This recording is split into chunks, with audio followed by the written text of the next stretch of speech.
មេឃប្រែងងឹតក្នុងចិត្តកាន់តែក្រៀមច្រានដំណងភ្លៀងផ្ដាល់ឲ្យអូនកាន់តែនឹកបង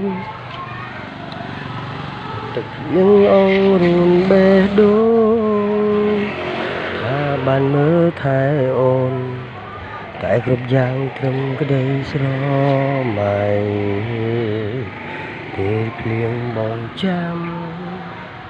បើគ្មានរូបកលយាន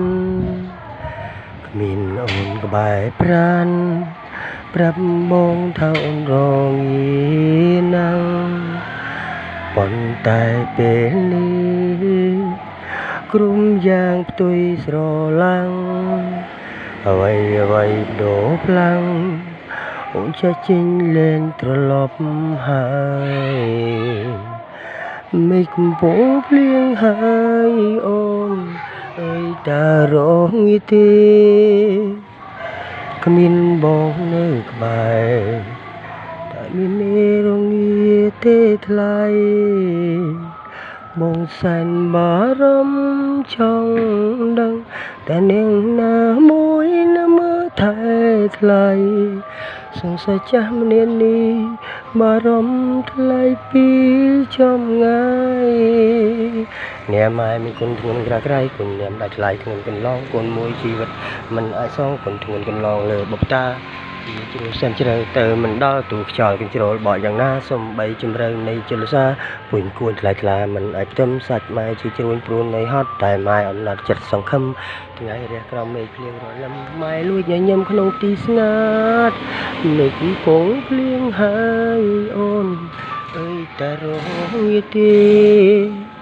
គ្មានបងនៅក្បែរតែមានមេរងាទេថ្លៃបងសែនបារម្ភចង់ដឹងតើនាងណាមួយណាមកថែថ្លៃសង្ស័យចាស់ម្នាក់នេះបារម្ភថ្លៃពីចំងាយបាទសូមអរគុណបាទខ្ញុំបាទនេះឈ្មោះក្នុង Facebook ឈ្មោះអ៊ុងសុផាន់រាអក្សរខ្មែរផងអក្សរអង់គ្លេសផងហើយឈ្មោះហៅក្រៅហៅប៉ាប់រហស្សនាមគឺ DJ លបើកមេឃបាទនៅខេត្តបាត់ដំបងនៅភូមិសុភី1ឃុំតំណាក់ខេត្តបាត់ដំបងបាទជួយឆ្នាំថ្មីនេះសូមជូនពរពុកម៉ែបងប្អូន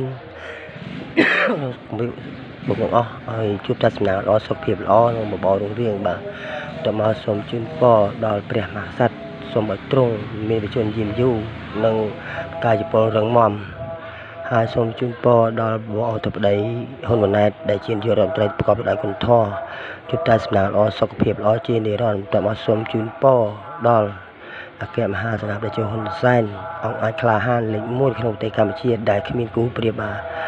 សូមឲ្យលោកជួបតែសំណាងល្អសុខភាពល្អនៅឆ្នាំថ្មីនេះបាទសូមអរគុណសូមជូនពរអរលាអ្នកបាទ